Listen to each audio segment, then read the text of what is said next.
Ashamar kafuunee kabajamtoota hordoftoota miidiyaa madda nageenyaa jaalatamu oduu har'aaf qabannee dhiyaanne isinitti muunqassi faana turuun ejersa wallooti.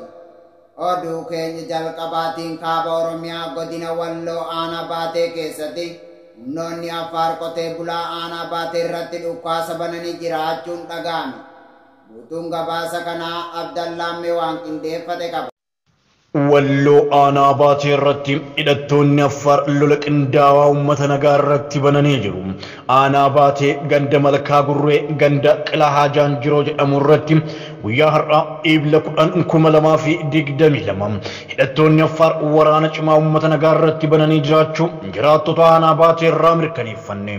Humnoonni Affaar kun halkanidaa galgala lolaaf of qopheessaa kan bulan yoo ta'u ganama uummata nagaa irratti lola cimaa bananii jiru. Guyyoota lama dura kaabineen PP godina Walloo Kamisee maqaa araara jedhuun uummata aanaa Baatee gowwoomsaa kan turan yoo ta'u uummanni akka of dagatuuf shira nurratti xaxame jechuun dubbatu jiraattonni aanaa Baatee kun uummanni keenya iddoo jirtaniin kallattii lollitti ta'aa jirutti akka birmattan dhaamna jechuun dhaamsa dabarfatan. Waraanni faashistii Abiy Ahmad ilmaan Oromoo badii takka malee ajjeesuun cimee itti fufee jira. Bal'ina isaa Umar Saba waan qindeeffate qaba. Waraanni faashistii Abiy Ahmad ilmaan Oromoo badii tokko malee ajjeesuu cimsee itti fufee jira. Waraanni mootummaa Biltiginnaa dargaggoo Oromoo fi jaarsolee dabalatee badii takka malee ajjeesuu cimsee itti fufee jiraachuun dhaga'ame. Mootummaan Biltiginnaa kufaatii irra jiru kun goolaalee Oromiyaa mara keessatti duula farra riphee lolaa jedhuun waraana isaa hidhannoo guutuun bobbaasuun gocha sanyii duguuggaa yookaan jeenoosaayidii uummata Oromoo irratti raawwachiisaa jiraachuu irra deddeebiin isiniif gabaasaa turuun keenya kan yaadatamudha. Guyyaa dheengaddaa jechuunis Eebila 8/2022 godina Gujii Lixaa aanaa Birbirsaa Kojjoowwaa jedhamutti waraanni ergamtuu Biltiginnaa ilmaan Oromoo badii takka malee sababa Oromoo ta'uu isaanii qofaaf ajjeesanii jiraachuu maddeen keenya nuuf himanii jiru. Namoonni badii takka malee rasaasa farra Oromummaa balleessuuf kaafame kanaan ajjeefaman kan ammaaf maqaan nu gahe tokko Tashaalee Roobee, 2 Milkiyaas Galgaloo, 3 Daanuu Galgaloo, 4 Muusaa Saafoo, 5 Dastaa Kabbadaa, 6 Hootessaa Saafoo, 7 Gurmeessaa kan jedhaman yoo ta'u Muusaa Saafoo fi Hootessaa Saafoo kan jedhaman obboleeyyan mana tokko keessaa ajjeefamanidha jedhu maddi keenya gabaasanuuf laate. Waraanni murna Biltiginnaatiin hoogganamu finxaaleeyyii Amaaraa waliin ta'uun Oromiyaa bakkoota garaagaraatti ilmaan Oromoo haala suukanneessaa ta'een ajjeesuu cimsee itti fufee jira. Waraanni bilisummaa Oromoo WBO zoonii kibbaa waraana PP haleelaa jiraachuun barame. Bal'ina isaa akka itti aanutti isiniif dhiyaata. Waraanni bilisummaa Oromoo WBO zoonii kibbaa waraana weerartuu PP haleelaa jiraachuun dhaga'ame.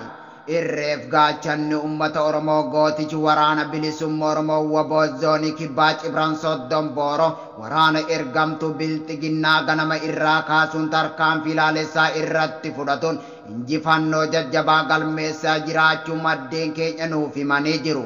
Tibba kana mootummaan faashistii Abiy Ahmad duula farra riphee lolaa jedhuun waraana isaa guutuu Oromiyaa godinoota fi aanoota garaagaraatti bobbaasuun uummata Oromoo irratti gocha sanyii duguuggaa yoo raawwachiisu gootichi abdii saba Oromoo olchee osoo hin bulchin tarkaanfii ilaalessaa irratti fudhatuun gumaa saba isaa baasaa jiraachuun beekamaadha.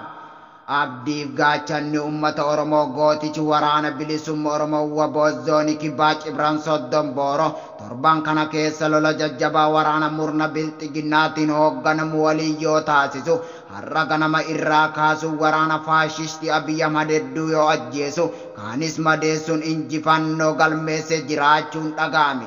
Guyyaa har'aa jechuun Eebila 10/2022 jajjabeen Cibran Soddon Booroo waraana ergamtuu Biltiginnaa kufaatii irra jirtu ganama irraa kaasee hanga guyyaa kanaatti tarkaanfii jajjabaa irratti yoo fudhatu loltoota faashistii Abiy Ahmad hedduu yoo ajjeesu kaanis madeessuun meeshaa waraana gurguddaa gosa garaa garaa irraa hiikkachuun galii moora qabsoo bilisummaa Oromootiif oolchee jira. waraanni bilisummaa Oromoo waboon zooniilee garaa garaa fi godinaalee garaa garaa keessatti lubbuu qaalii qabu osoo hin qusatin halkaniif guyyaa tiksitu impaayera Itoophiyaa haleeluun gumaa saba isaa baasaa jira. Mootummaan bilxiginnaa meeshaaleen bu'uura eeyyama sharafa alaa malee kallattiin akka galan murteessee jiraachuun dhaga'ame. Mootummaan bilxiginnaa meeshaaleen bu'uuraa eeyyama sharafa alaa malee kallattiin akka galan murteesse. Ministeerri maallaqaa bilxiginnaa muddama qaala'insa jireenyaa biyyattii mudateen sardamee meeshaaleen bu'uuraa kanneen akka zayita nyaataa, qamadii, sukkara, aannan daa'immanii fi ruuziin eeyyama sharafa alaa malee kallattiin karaa koomishinii gumruukaan akka galan murtaa'uu beeksisee jira. Mootummaan bilxiginnaa qaala'insa jireenyaa yeroo ammaa kana mul'achaa jiru tasgabbeessuu fi lammiilee Itoophiyaa eeyyama jireenyaa biyya alaa qaban hedduu qooda mataa isaanii bahachuu akka danda'aniif eeyyama mirga aadaa Firaansoo Baaluutaan akka eeyyamamuuf gaafii dhiyeessaa turan bu'uureeffachuun murtii kana murteessuu ibsee jira. Qaraxaa fi taaskii ilaalchisee akkaataa ministeerri xalaayaa gaafa guyyaa 22/3/2013 barreesseen dhimmi kun akka raawwatamu raawwii isaa ilaalchisee qaamolee dhimmi ilaallatu waliin hordoffii fi to'annaa cimaan akka taasifamu murteessee jira.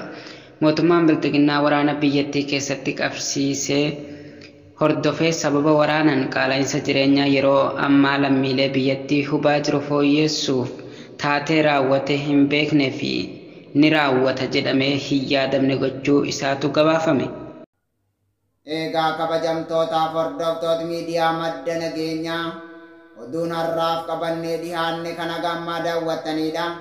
Qophiilee madda nageenyaa fan daawwachuu barbaadan Tiwiitara keenyaa fi yuutuubii keenya jala dhagaasiniin jecha hagoo waan nu waliin turtaniif galatooma.